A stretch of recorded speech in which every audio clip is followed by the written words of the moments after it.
дар сурати ҷорӣ гаштани тартиби нав шаҳрвандони хориҷӣ шумо метавонед ки бо тариқи ҳамон номеро ҳамон симкартаи будагитон чанд қапас метавонанд боз ба Россия сафар кунанд. Салом тамошобинони барномаҳои Сорубон Сафаров. Федератсияи Русия чира аз байн мебарад, дар ҳамин масъала суҳбат мекунем, бо диққат гӯш кунем.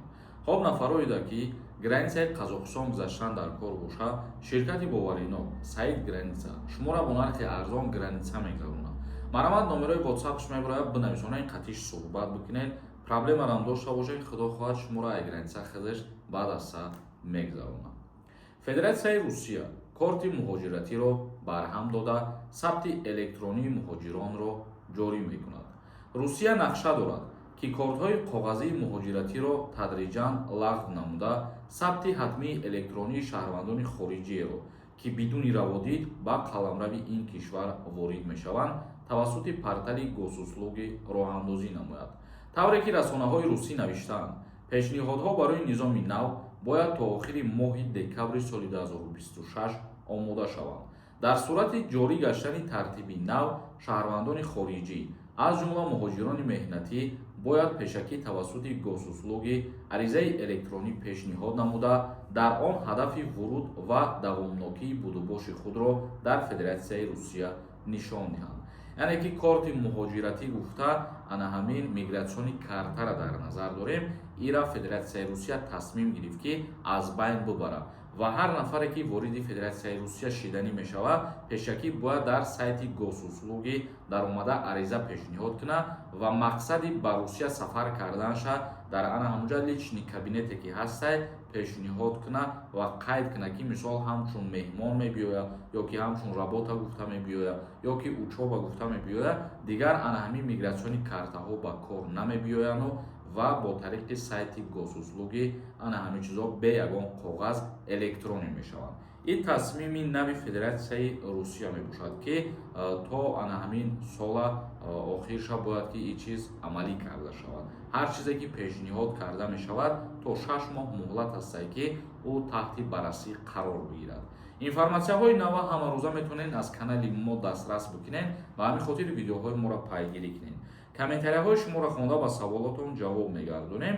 ягон нафаре ки агар бихоҳад дар шаҳри Москва ба назди духтури дандон рава ва дандонои худша табобат кунад, рақамош мебарояд метавонед зангаш бизанед, стоматологи тоҷикай кортона арзон буд мекунад. як нафар нависондаед: ака 18 апрел 1998 ба хизмат мебаранд. худтон ҳисоб кунед, агар ки 27 сола бишед моҳи апрелда аз даъват ба хизмати ҳарбӣ озод мешавед. Маҳмадизода нависондаед: ман реестрда ғалтидам. як моҳ ношида ай Россия биромадам. Тоҷикистон реестр синимат шидай. метавонам рафта пеш ай соли нав биромадам. агар аз реестр номтон синимат шидаӣ боша, бале метавонед ки боз сафар кунед бирем бародар. Саидамиров нависондаед: пешакӣ раҳмат акаҷон. ман аз Алатая Корона қарздорам. чӣ хел споримош дар Тоҷикистонам. илтимос ҷавоб диҳед. ёрдам дода метавонед. ана ҳамон мақсад номерое ки шумо қарз гирифтагед ҳамон номеро боша, шумо метавонед ки бо тариқи ҳамон номеро ҳамон симкартаи будагитон қарзи бидатона пардохт бикунед. мисол номер агар дар Русияра боша, метавонед ягон кас гирёнаш кунад ва дар оҷа мисол ҳамо ID кодое ки ҳастай ҳамон қатӣ баъд пардохт карда мешавад. як нафари дигар нависондае ки ассалому алайкум акаи Сорумон. ман метавонам боз вориди Москав шуда, чунки як бор 18 марти 25 рафта будам ҳамчун меҳмон пеши шавҳарам. моҳи марти рафтагим 3 моҳа буд. гости ман як моҳ истода омадам. аз моҳи март то ҳозир аллакай бигем хела моҳ гузаштагиай, бале шумо метавонед вақте мигратсиони картаи гости аз Россия берун мебарояд, тибқи қонун гирем ҳамин 9 моҳ ки гузашт шумо бе ягон проблема боз метавонед сафар бикунед. акбар нависондаед: ассалому алайкум ака. ман моҳи август ба Русия сафар кардам. гости гуфтам. моҳи ноябр ба ватан баргаштам. чанд қапас метавонам боз ба Россия сафар кунам. мегӯянд 9 моҳ пас. ин ростай? пешакӣ раҳмат. бале чӣ хеле ки ҳозир мо дар саволи гузашта ҷавоб додем, ҳамирам бигем барои шумо як ҷавоб басанда ҳастай. як нафари дигар нависондаед: салому алайкум ака. дар Тоҷикистон мешавад сертификат барои забони русӣ ба Россия биёӣ патент кунӣ. сертификати донистани забони русиро дар назар дошта бошед. ҷойҳое ки махсус муқаррар кардагиянд, бале дар ҳамон ҷо метавонед шумо барин мақсад муроҷиат бикунед. Саидакбар нависонда: ассалому алайкум акаи Соҳибон. Ман 2 сол пеш ному фамилия Алиш карда будам. ҳозир ҳар ду номам ҳуй шидагие. Рафта метавонам? ягон мушкилӣ намешавад? Пешакӣ раҳмат. ҳамон ному фамилияе ки пештар буд, мисол ҳуҷҷатҳои шумо ҳозир ба ҳамон ному фамилиятон боша, агар ба ҳамон сафар кунед, бале мешавад. Як нафари дигар нависонда: салому алайкум. Депортатсия метавонед ҳуй кардан? Не, мо наметавонем хеле корҳои документатсияро кушода ғайриимкон аст. Як нафари дигар нависонда: салом ака.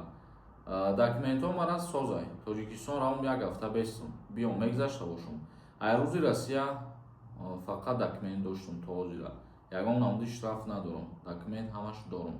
Бале, вақте ки шумо бе ягон проблема аз Русия берун мебароед, боз дуюмбора сафар карданатон мақсад вероятности ворид шидан ба Россия зиёдтар ҳаст.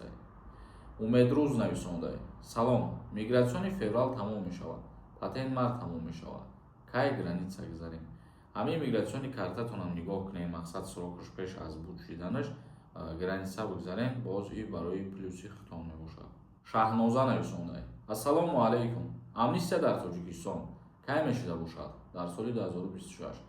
ҳозираш аниқ нест. Информатсияи нав ки шид, баъдан насиб боша мо видео мекунем, мефаҳмонем барои шумо. Як нафари дигар нависонда: салом акаи Соҳибон. Мегуфтем ки барои студентҳо дар Федератсияи Русия ягон навигарӣ ҳаст ё ки нест.